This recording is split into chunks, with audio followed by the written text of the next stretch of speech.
helping people cope with and overcome life's challenges. This is Life Transformations with Michael Hart, Canadian certified counselor and award-winning psychotherapist. Thank you for joining us in this episode of the Life Transformation Show. What would you say if you ran into a friend you haven't seen for a few years and she started pouring out her heart to you about a man in her life? She tells you he controls her finances by telling her what she should and shouldn't buy, and even the kind of car she should drive. She tells you that when she was thinking of going back to school to study nursing, he vehemently disagreed, stating that it was a waste of time and that she should study engineering instead because it pays more money.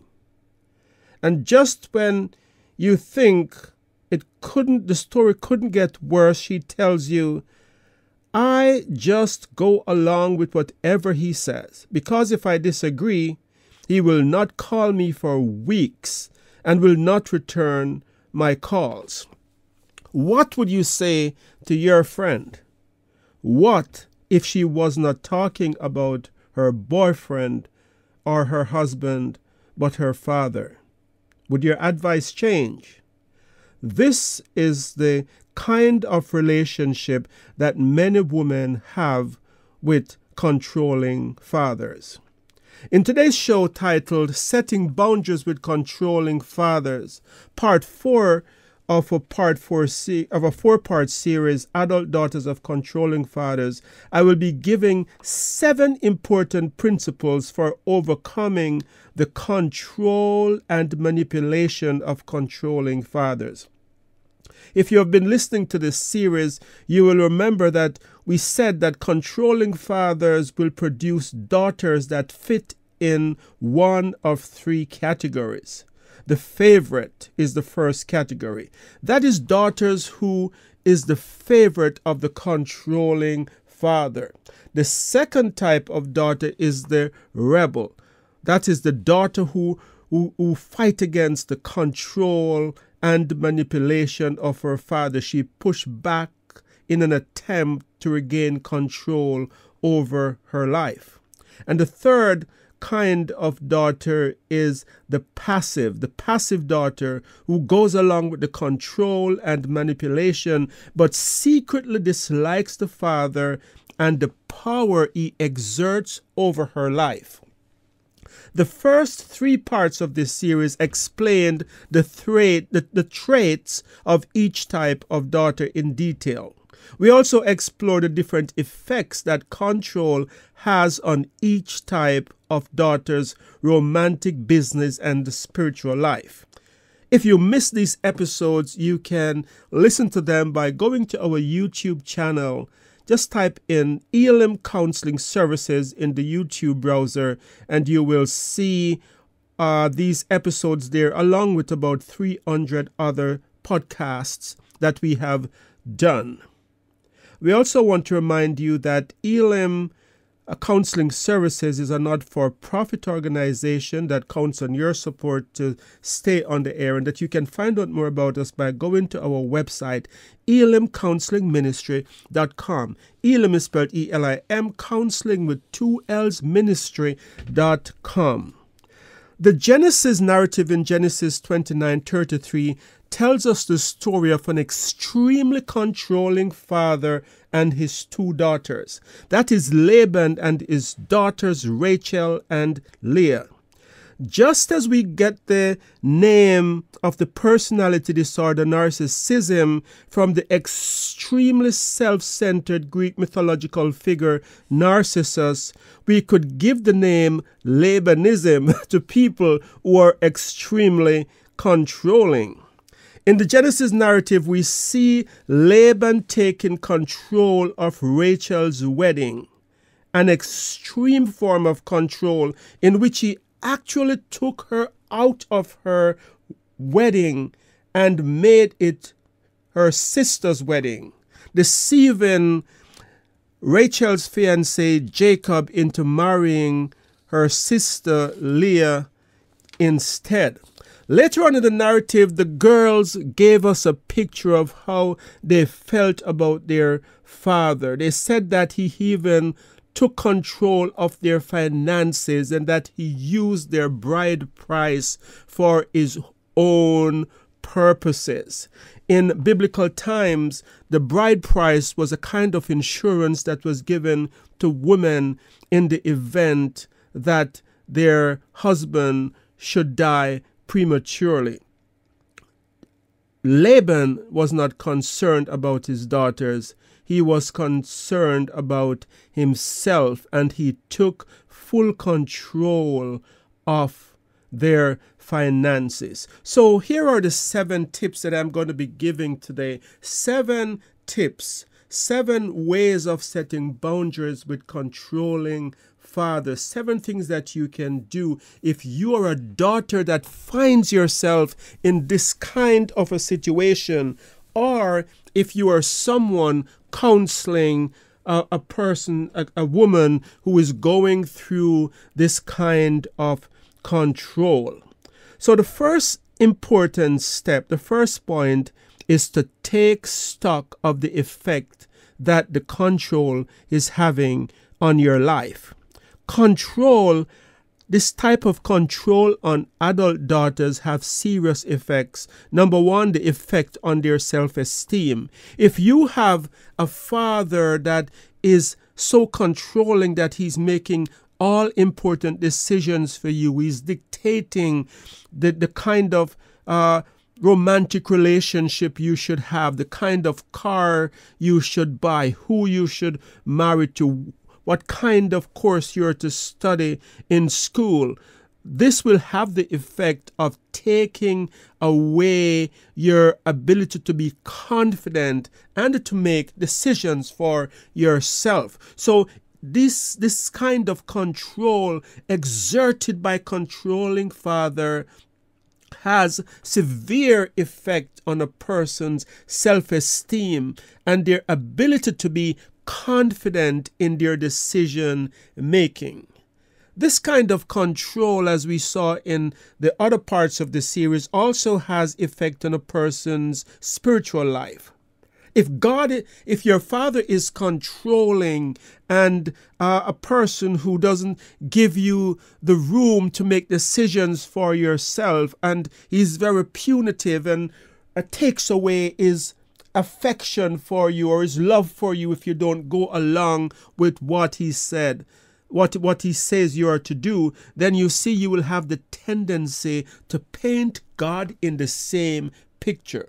You will see God as controlling. You will see God as pushing you into things that you don't want to be a part of. And you will see God as being angry at you if you decide not to go along with what you perceive as to be God's will in your life. You will not see God as a loving, compassionate Father whose mercy endures forever. So it will affect your spiritual life, but this will also affect your romantic life. Women who are in situations where they're controlled and manipulated all their life, they will have men who will mirror their father in some way. Maybe it's the exact opposite of the father, or maybe it's the exact replica of the father, someone who is controlling and manipulative the same way. So it will affect your spiritual life, it will affect your romantic life, it will affect your self-esteem, but also take stock of the effect that this will have on your health. Taking stock, I should say, involve taking stock of the effect that this will have on your health. Women who are in these types of relationship are severely stressed. Either stressed because they're rebelling against what the father says and there is conflict in the family system all the time, or they're stressed internally because they're passive and they're going along with what their father wants, but inside they're angry and they're really very upset and unhappy. This will have effect on your health and on your mental health as well. And so the second point is to break the cycle. Yes, break the cycle. You see, in these kinds of relationship where there is a controlling father and a daughter that fits one of those three categories, there is a pattern that is taking place in these kinds of relationship. And if you can find out what that pattern is and break the cycle, this is an important part of your recovery. So let me explain what I mean by breaking the cycle. Let me give an example. So your father steps in and he says, I don't want you to marry Harry, I want you to marry John. And John is the father's favorite, but you have no romantic feelings, for John. You like Harry, and the father wants you to marry John. And so he becomes upset because you're persistent in that you're in love with Harry. And so what will end up happening after a while, the father will say, well, I'm not going to have anything to do with it. Maybe he doesn't say this verbally, but maybe he just withdraws his love and you're calling him day after day and he's not answering. And so you become anxious because you are used to the cycle of him withdrawing love, and the pain and anguish that it causes you is so much that what you do typically is that you take up the phone, you call and you apologize for not following his advice. And so the cycle there is that if you do not do what he wants, you will be punished and brought to your knees until you go along with his wish. And so maybe you end up marrying John instead of Harry. So break the cycle. So breaking the cycle will look something like this. Instead of taking up the phone to call and to apologize and to say you are sorry, realize that you're doing nothing wrong by following the desires of your heart. Realizing that unless there is something there that really makes Harry a bad person, and your pastors are telling you that Harry is a disaster and your friends are telling you, that's a different scenario. But I'm talking about here where a father is imposing something on you just because the person is his favorite or because he likes that certain thing. In those situations, break the cycle by not falling into the old pattern of crying and apologizing when you are being punished by the withdrawal of his attention and his love. Realizing that you will be okay. A few weeks will pass and maybe those weeks will turn into months, but you will be okay if you do not call and apologize. You're not doing anything wrong by being an adult and making your own decision. So don't apologize just to make peace. Don't apologize if you're not doing anything wrong. Make sure that you realize those old patterns of how punishment, of how withdrawal of love and attention is used to bring you to your knees and to make you go along with whatever he wants. Or maybe the old pattern is that if he's helping you to pay certain bills because you're going through a rough financial time, then he will suddenly just stop sending you the payment to help you with this financial difficulty that you're having. And that brings you to your knees where you call and you apologize because you are depending on him for help. Break the cycle. Do not fall into those old pattern of habits or behaviors by the controlling father that is meant to punish you into submission. And so the other way of breaking the cycle is to take the drama out of the situation. So usually in these kinds of relationship, especially if it's the rebel, there is a lot of conflict and arguments and back and forth, and there is these big flare-ups that sometimes result in a person breaking down and submitting. quietly disagree and withdraw. Avoid the drama. Michael will be right back. You have been listening to the Life Transformation Show, where award-winning psychotherapist Michael Hart of Elim Counselling Services has continued the series on adult daughters of controlling fathers, with part 4 being setting boundaries with controlling fathers. You can find out more about us at ElimCounselingMinistry.com, where you can also make a donation to this Christ-centered ministry. Your donations help us to stay on the air and to provide subsidized counseling to those who can't afford it. Back to Michael. So the first point is to take stock. The second point is to break the cycle. And the third point is to limit what you share.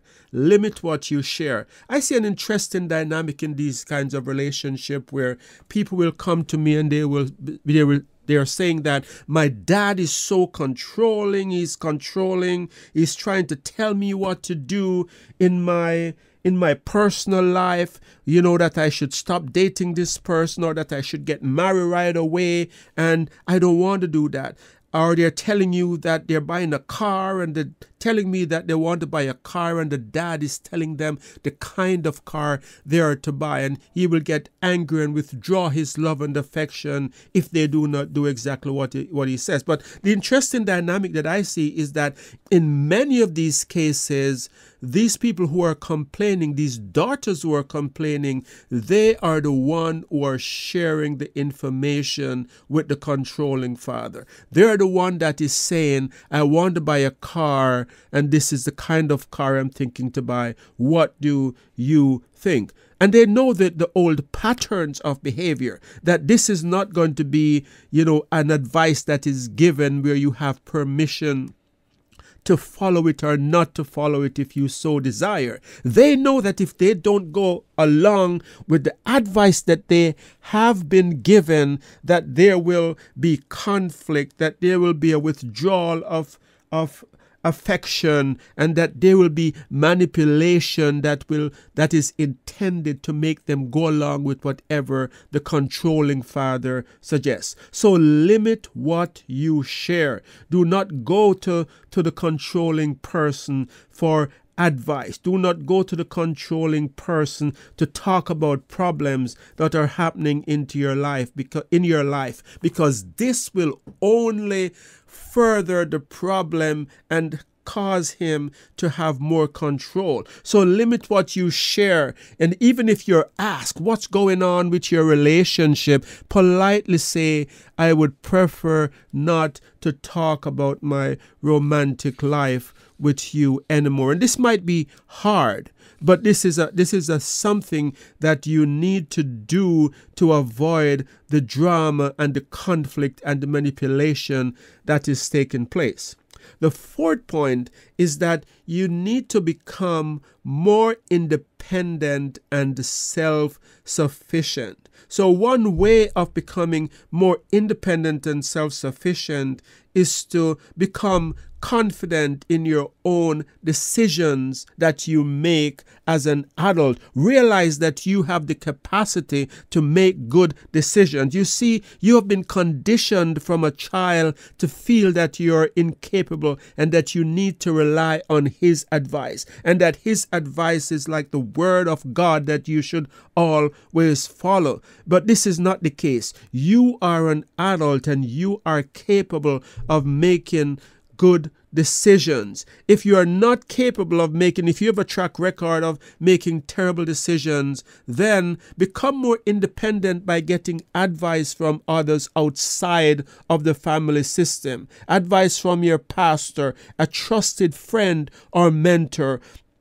But do not stay in that cycle, because the advice that you're getting from your controlling father is going to maintain and cement the control that he has over your life. And one way of breaking that dependence, becoming more independent, is to refuse gifts if strings are attached to those gifts. those gifts. And in many of these situations that I see, usually the controlling person that give gifts will give gifts, financial gifts, bailing you out of financial difficulty, but it will come with the cost of more control.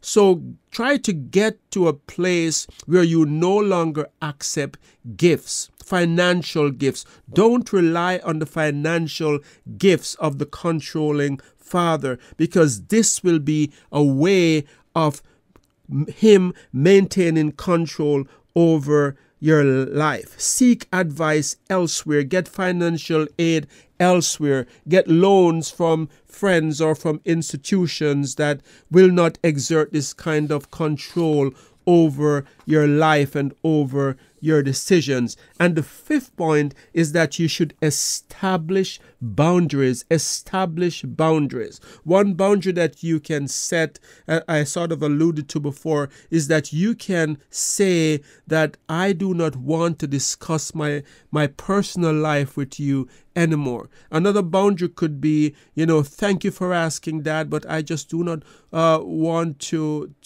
depend on you for financial support anymore. I am quite capable of providing for myself. And if you are not, then that point of becoming independent is very, very important before you can set these boundaries where your finances is controlled. And so you should realize that when you try to set boundaries, it's not going to be an easy thing for you to do, because as you set these boundaries, there's going to be attempts to violate your boundaries and to continue to exert control. So one of the principles for good boundary setting is for you to be calm and consistent. So if you have to yell and scream, you're not in control.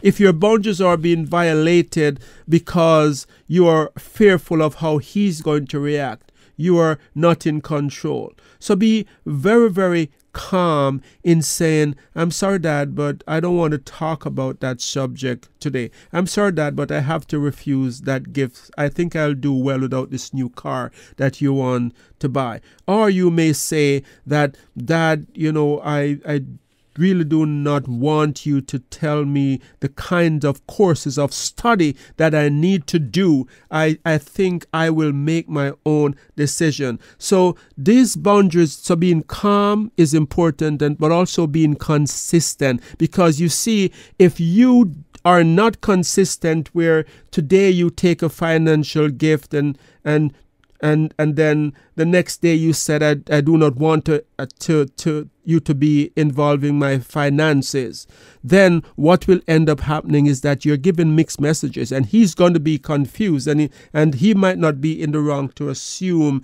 that you are dependent on him. So establish boundaries. Be calm in how you state your boundaries, but also be consistent in following through with your boundaries.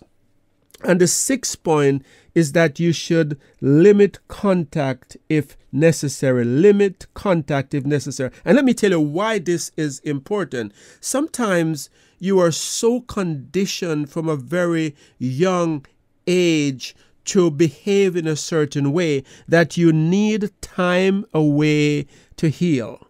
And if you are in that situation over and consistently while you're trying to heal, it's like running a race with a leg that's fractured and saying, I want to heal this leg. No, if you want to heal, you have to come out of the race. You have to take time away to heal. So you may need time away from that family dynamic where you feel powerless, where you feel incapable of making your own decision, where you feel incapable of standing up to your father. You may need time away out of that system to heal and to become healthy. And so I can hear someone there saying, but what about the Bible says about honoring your mother and your father? I feel if I do that, I'm going to be dishonoring my father. Well, let me say that God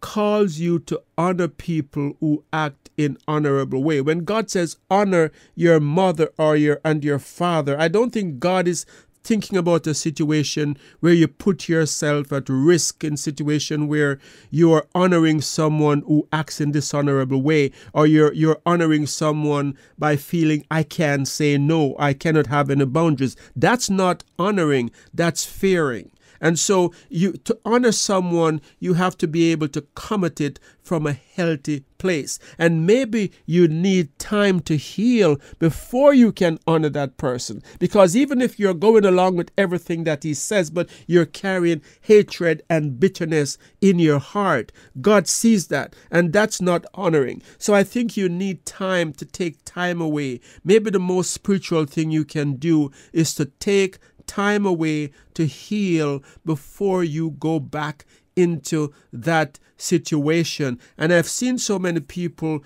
who do not follow this principle, and they make resolution, New Year's resolution, that they're going to make these changes, they're going to put in place these boundaries in place, and by they get to the Easter celebration, they're back in the same pattern. Some doesn't even make it to the Easter celebration, and the father's next birthday celebration, they're right back into. So find a polite way of saying, I am not available to attend these functions. I'm attending to self-care. I am not doing well emotionally, and I need to take the time to heal. That's probably the best thing you can do to be able to put these principles in place. And the 7th point is develop a support team. Because you've been so conditioned from childhood, you're not going to be able to put all of these plans and strategies in place on your own. You will need a support team that will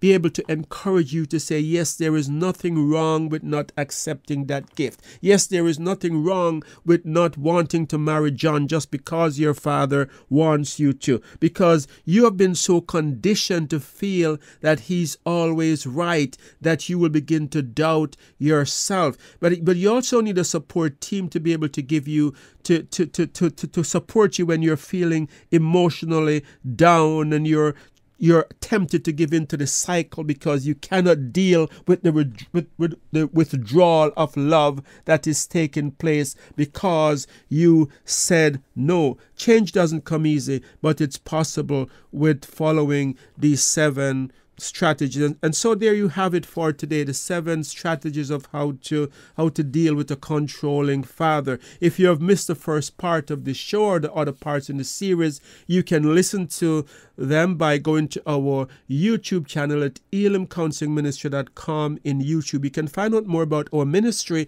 by searching on Google for Elim Counselling Services, and there's so much information on our website and ways of contacting us. If you need to contact us, please do so through our website. So thank you so much for listening to this episode of the Life Transformation Show. If you haven't contributed to this ministry as yet, please consider doing so by through our YouTube, through our website, ElimCounsellingMinistry.com, or at patreon.com/ElimCounselling. So until next time, this is your host, Michael Hart of Elim Counselling Services, praying that God would bless you in all your relationships and keep you sound in mind and pure in heart.